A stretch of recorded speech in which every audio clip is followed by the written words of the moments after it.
Good afternoon, guys. I decided that it's going to be a while before they start working on my kitchen again, so I got some canning to do. So I better step back because this shirt probably doesn't look appropriate. But it says, because it's canning season. Well, around here, canning season is year-round. But what I'm canning today is I have leftover from last fall's harvest, fall harvest of 2021. I have 2 pumpkin and a few humongous sweet potatoes that I'm going to go ahead and cut up and pressure can those. Now these have to be pressure canned, and pumpkin must be pressure canned in chunks, not in a puree. If you want puree, you need to freeze that. Or, as I do, dehydrate it. What I've got here. This is one of the pumpkin, and the other one I have already started on. I've got it about half cut up, and then I'm going to move over and show you this behemoth sweet potatoes that we grew. But take a look at that big guy. Oh, it almost looks like a swan, doesn't it? But that big one, and this big one, and then this guy. We'll see what I end up with when I can those, but it's always nice to have canned sweet potatoes and canned pumpkins on hand. Okay, the first thing that I do is I kind of chunk my pumpkin up. I remove all the seeds and pulp from the inside. I used to hand peel, but old Art's got a pretty good hold on my hands now, and I cannot peel pumpkin anymore. It's pretty difficult. So now I just take a knife, slice it up, cut the peeling off with the knife, and cut out the, the stringy part in here. And then I'll cut it into chunks about this size, and I've got a bowl of water over here. And I'm keeping it in water so it doesn't dry out. Okay, like I said, I've got it chunked up, just cut up in pieces. And I just go around the edge and cut the peelings off. Right off to the side, I have this pot that is what I put any of my food scraps, eggshells, coffee grounds, all of that in, and it'll go out in the compost pile. And then the old farmer will stir that in when he stirs up all together. So I just go through, clean off any of that, and then on the inside it still has some of the stringy stuff. Cut that off,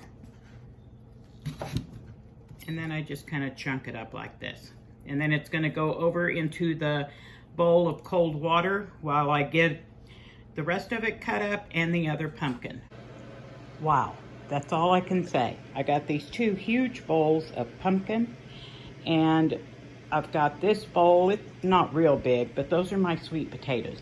I do need to cut those down in size. I think my pumpkin's about right, but I need to make the sweet potatoes a little bit smaller. My water boiling here. I've got my jars right in front of me, and I'm just pouting, feeling sorry for myself.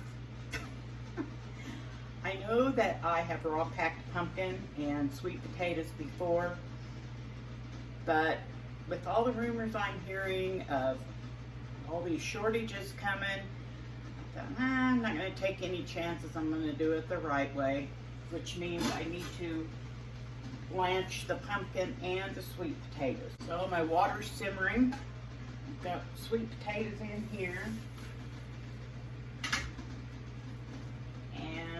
I could have added more.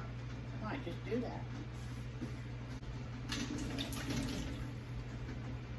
Well, I went over and got the rest of my sweet potatoes, and they all fit in there. So I'm going to put a lid on these and let them blanch for 3 minutes, and then we'll be back. I wanted to remind you about these lids, these canning lids. The ForJars. I love these lids. Since I've been using them, I started using them 4 months ago. They've worked really, really well, and I thought at the 6-month point, I'm going to do a follow-up review and let you know how I felt they worked for me. So far, they're great. I've had no failed seals. For 10% discount, use Farmer's Wife. I'll leave the link below. I've got my sweet potatoes. I'm going to take them out. And I tell you, I don't like them mushy. I'm taking them right out of that water. And I've got my jars right here in front of me. I'm going to do pints. Because it's just the two of us. And if we have company or more family over, it won't take long to... I can open 2 pints, 3 pints, 4 pints, whatever it takes. But what I'm going to do now is I'm going to pack these in here. And you need to cover them with hot water. I'm just going to use the water right out of here. No sense losing the nutrients, right? Well now, how do you like that? Laid my hot pad down and might have had a little fire. Okay, I moved you down so you could see what I was doing. I'm going to debubble this well. Make sure I get all the air pockets out. Leaving between 1/2 and 1 inch of headspace. And I'm going to take this paper towel and wipe the rims very well. You don't want any, those of you that use salt or sugar, you don't want any of that on the rims. You want to make sure that it seals well. And then I'm going to get one of my ForJars canning lids. I've got my rings over there off to the side. I'll put that on.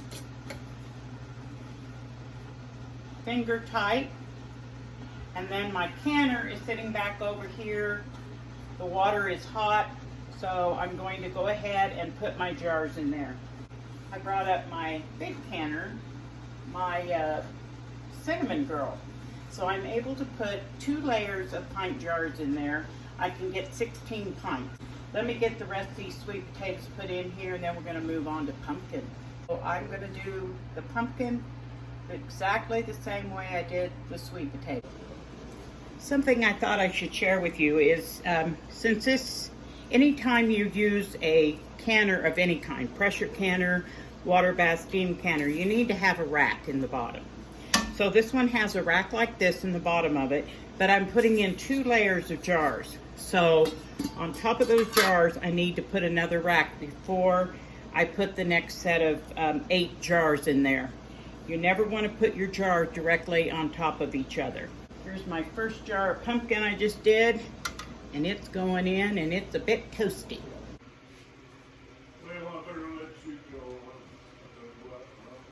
Okay, I've got all the pumpkin and the sweet potatoes in. I've already put some oil around the rim. That's something that you do with an all-American canner.